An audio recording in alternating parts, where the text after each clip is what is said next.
আলোচনার জন্য স্টুডিওতে আছেন আইএসপি এবির সভাপতি এবং মেটাকোর সাবকম লিমিটেডের পরিচালক আমিনুল হাকিম। এসবের বাণিজ্যে আপনাকে স্বাগত জানাচ্ছি। আমরা প্রতিবেদনটি দেখছিলাম, শুরুতেই যে বিষয়টি আপনার কাছে জানতে চাই, একদিকে সরকার ভারত থেকে আমদানি করতে নিরুৎসাহিত করছে, অন্যদিকে বেসরকারি কেবল স্থাপনেও এক ধরনের আটকে আছে বিষয়টি। তাহলে এর বিকল্পটা কি হবে, কিভাবে সমস্যার সমাধান করা যাবে? আচ্ছা, প্রথমে আমি একটু বাংলাদেশের প্রেক্ষাপটে বলি যে আমাদের বর্তমানে প্রায় 8,500 থেকে 9,000 জিবিপিএস এর মতন ব্যান্ডউইথ ব্যবহার হচ্ছে। এর মধ্যে BSCCL Bangladesh submarine cable company, যেটা স্টেট ওন কোম্পানি, ওনারা প্রোভাইড করছেন হচ্ছে 4,200 থেকে 4,300 জিবিপিএস এর মতন। বাকি ব্যান্ডউইথে ইন্ডিয়া থেকে আমদানি করছি। তো ইন্ডিয়া থেকে কেন আমদানি করতে হচ্ছে? কারণ বর্তমানে স্টেট ওন কোম্পানি কিংবা সাবমেরিনের সংখ্যা বাংলাদেশে প্রচুর কম। আমরা সবাই জানি যে বর্তমানে দুটো সাবমেরিন কেবল বাংলাদেশের সাথে কানেক্টেড। প্রথমটি হচ্ছে CME-4 এবং CME-5। CME-4 এর যদি ক্যাপাসিটি আপনি দেখেন, আমাদের CME-4 এর ক্যাপাসিটি হচ্ছে 4,600 জিবিপিএস এবং CME-5 এ হচ্ছে 2,500 জিবিপিএস। তো অলটুগেদার আমাদের বলতে পারি যে বাংলাদেশে সরকারি প্রতিষ্ঠানের সক্ষমতা আছে 7,000 জিবিপিএস। তার মানে আমরা বাধ্য হয়ে ইন্ডিয়া থেকে আমদানি করতে হবে। এখন কতদিন করব এই কোশ্চেনটা আসে। যতদিন না সরকারের সদিচ্ছার অভাব থাকবে ততদিন আমাকে করতেই হবে। 3টা সাবমেরিন কেবলের লাইসেন্স প্রদান করা হয়েছে। এই 3টা সাবমেরিন কেবল যদি অপারেটর আগামী বছরই ওনাকে সার্ভিস লঞ্চ করতে পারে, তাহলে আমার দৃঢ় বিশ্বাস যে ইন্ডিয়া থেকে যে ব্যান্ডউইথের নির্ভরতাটা আছে সেটা থেকে আমরা বের হয়ে আসতে পারবো। যাতে যে আমাদের অর্থনৈতিক যে সাশ্রয় হবে সেটা থেকে আমরা বের হয়ে আসতে পারবো। বেসরকারি কেবল স্থাপনে আটকে আছে, সরকারের অনুমতি দেওয়া হচ্ছে না, কেন দেয়া হচ্ছে না আপনাদের কি মনে হয়? আচ্ছা, সেটা তো আমরা আসলে বলতে পারবো না, সরকার পক্ষ থেকে বলতে পারবো। আমি কাজের অগ্রগতি কিংবা আমার ইম্পর্টেন্সটার ক্ষেত্রে আমি বলি যে দেখেন, আমরা সবসময় বলে থাকি যে বাংলাদেশে আমাদের যে পরিমাণ ইন্টারনেটের ব্যবহার প্রয়োজন ছিল কিংবা ইন্টারনেটের পেনিট্রেশন ছিল, এটা কিন্তু কোনো সময় আমরা সেই মাইলস্টোনটা টাচ করতে পারি নাই। বর্তমানে আমাদের আপনার কনজামশনটা যদি আমি দেখি 2013 সাল থেকে 2025 সাল, 2013 সালে আমার স্পষ্ট মনে আছে বাংলাদেশের টোটাল ব্যান্ডউইথের চাহিদা ছিল মাত্র 50 জিবিপিএস এবং 2015 সালে যদি আপনি দেখেন এই 50 জিবিপিএস ব্যান্ডউইথের চাহিদা বেড়ে এটা হয়ে গেছিল প্রায় 150 জিবিপিএস এর মতন। এবং পরবর্তী 2017 সালে যদি আপনি দেখেন 2017 সালে এই 150 জিবিপিএস ব্যান্ডউইথ বেড়ে হয়ে গিয়েছিল প্রায় 470-480 জিবিপিএস। এবং আজকে 2025 সাল যদি আপনি দেখেন, আমি যেটা বলছিলাম যে 8,500 থেকে 9,000 জিবিপিএস এর চাহিদা আছে। এবং 2023 সালটা যদি আপনি দেখেন, 2023 সালেও কিন্তু আমাদের প্রায় 4500 জিবিপিএস এর মতন ব্যবহার হতো।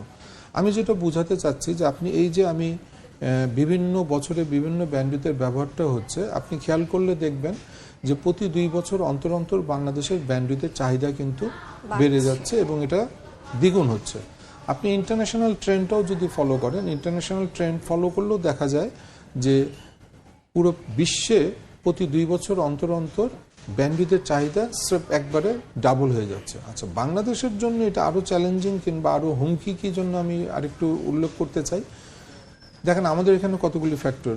রিসেন্টলি বাংলাদেশ সরকার স্টারলিংকে পারমিশন দিয়েছে, তার মানে স্টারলিংকের একটা কনজামশন হবে। স্টারলিংক এখন আমরা পত্রিকার মাধ্যমে জানতে পারছি যে আমাদের এখন প্রায় এখান থেকে হাব করে পার্শ্ববর্তী দেশ নেপাল এবং ভুটানে ওনারা সার্ভিস প্রোভাইড করতে যাচ্ছেন। এটাও একটা ফ্যাক্টর। এই সব ফ্যাক্টর যদি ক্যালকুলেশন করেন, তার মানে আগামী বছর কিংবা 2027 সালে যে আমার এটা 20,000 কিংবা 20 টাকার উপর ব্যান্ডউইথটা ব্যবহার বেড়ে যাবে। এখন সরকারের উচিত হবে যে আমাদেরকে সহযোগিতা করা এবং কত দ্রুত এই সাবমেরিন কেবলটা আমরা লঞ্চ করতে পারি, কোন কোন মন্ত্রণালয় এবং কোন কোন মিনিস্ট্রি কিংবা কোন কোন অধিদপ্তরে আমাদের পারমিশন দরকার, এটা সরকারকে আমাদেরকে সহযোগিতা করতে হবে। আচ্ছা, আমরা বেসরকারি কেবলের কথা বলছিলাম, এইটার আসলে কাজের অগ্রগতি কতটুকু হয়েছে, এর বিনিয়োগটা কি পরিমাণ? আচ্ছা, কাজের অগ্রগতি আমি যদি বাংলাদেশ থেকে বলি যে আমাদের বাংলাদেশ থেকে একবার পয়েন্ট টু পয়েন্ট একটা কেবল যাচ্ছে সিঙ্গাপুরে, যেটা দূরত্ব হচ্ছে আনুমানিক 3,500 কিলোমিটারের মতন। এর মধ্যে প্রায় 2200 কিলোমিটারের মতন কেবলের কাজ সম্পন্ন হয়ে গেছে, 1300 কিলোমিটারের মতন কেবল আমাদের বাকি আছে। সরকার যদি এখন আমাদের সহযোগিতা করে, সেই ক্ষেত্রে আমরা 1300 কিলোমিটার কেবল এই উইন্টার সিজনে যদি আমরা কেবল লে করি, হোপফুলি মিড মার্চের মধ্যে কাজ সম্পন্ন এবং কমার্শিয়ালিও লঞ্চ করা সম্ভব হবে। যদি এই উইন্টারটা আমরা সামহাও মিস করি তাহলে আমাদেরকে 1 বছর কিংবা 2 বছরের মতন অপেক্ষা করতে হবে। বিনিয়োগের যে কথাটা বললেন, এই বিনিয়োগ 3টা কোম্পানি এখন পর্যন্ত এলসি অলমোস্ট 70 থেকে 80 million US dollar LC open করেছে, যেটা কাউন্টার পার্ট ক্যাশও করে ফেলেছেন। এবং লোকাল যে ইনভেস্টমেন্ট আছে, এটা আমি ইন্টারন্যাশনাল পার্টের কথা বললাম যে 70 থেকে 80 মিলিয়ন ইউএস ডলার ইনভেস্টমেন্ট হয়ে গেছে, এবং লোকাল পার্টের মধ্যেও কিন্তু আপনার অলমোস্ট আরও 20 থেকে 30 মিলিয়ন ইউএস ডলার ইনভেস্টমেন্ট হয়ে গেছে। আচ্ছা, ভারত থেকে আমদানির জের ধরে আমি প্রশ্নটা করছি। প্রধান উপদেষ্টার বিশেষ সহকারে একটা আঞ্চলিক ইস্যুর কথা বলেছেন, কি মনে হয় আসলে ইস্যুটা কি? আচ্ছা, আঞ্চলিক ইস্যু আমি এখানে তেমন কিছু দেখি না। বাংলাদেশ কার সাথে কানেক্টেড হবে সেটা কিন্তু বাংলাদেশের সম্পূর্ণ সিদ্ধান্ত।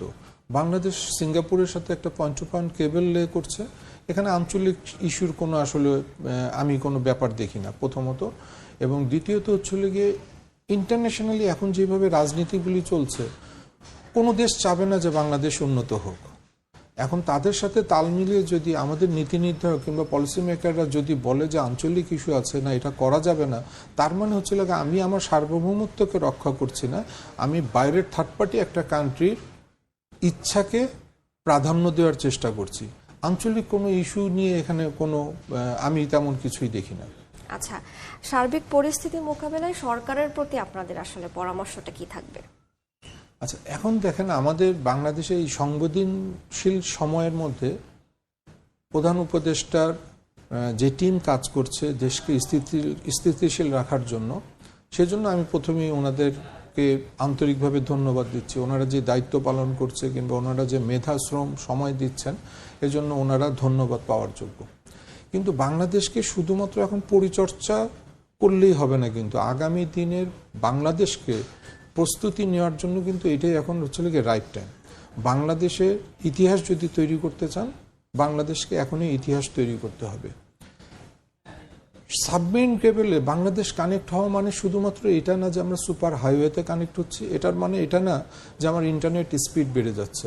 এটা মানে হচ্ছে আমার ডিজিটাল সার্বভৌমত্বের বিষয়, আমাদের জাতীয় অর্থনৈতিক বিষয়, আমাদের ডিজিটাল নিরাপত্তার বিষয় কিংবা আমাদের জাতীয় নিরাপত্তার বিষয়।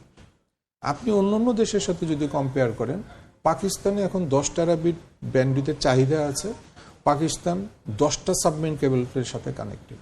ইন্ডিয়া 20-এর অধিক সাবমেরিন কেবলের সাথে কানেক্টেড। সিঙ্গাপুরের মতন ছোট্ট একটা দেশ, 55 লক্ষ থেকে 60 লক্ষ জনসংখ্যার দেশ, সেখানেও কিন্তু আপনার প্রায় 35 থেকে 40টা সাবমেরিন কেবলের সাথে কানেক্টেড।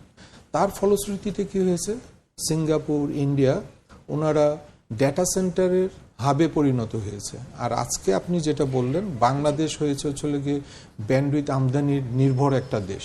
তা আমি সরকারকে বলবো যে সীমিত সময়ে যেহেতু আপনারা আছেন, সীমিত সময়ের মধ্যে ইতিহাস তৈরি করেন, নাহলে বর্তমান প্রজন্ম কিংবা আগামী প্রজন্ম আপনাদেরকেও কোশ্চেন করবে। আমরা আগে যে ভুলগুলি করেছি, এই ভুলের পুনরাবৃত্তি যেন না হয়। আমরাও আশা রাখি যে সামনে কোনো সংকট তৈরি না হোক এবং এই সমস্যা দ্রুত সমাধান একটা হোক। আপনাকে অসংখ্য ধন্যবাদ আমাদের সঙ্গে স্টুডিওতে যুক্ত হওয়ার জন্য। এতক্ষণ আমাদের সঙ্গে যুক্ত ছিলেন আইএসপি এবির সভাপতি এবং বেটাকোর সাবকম লিমিটেডের পরিচালক আমিনুল হাকিম।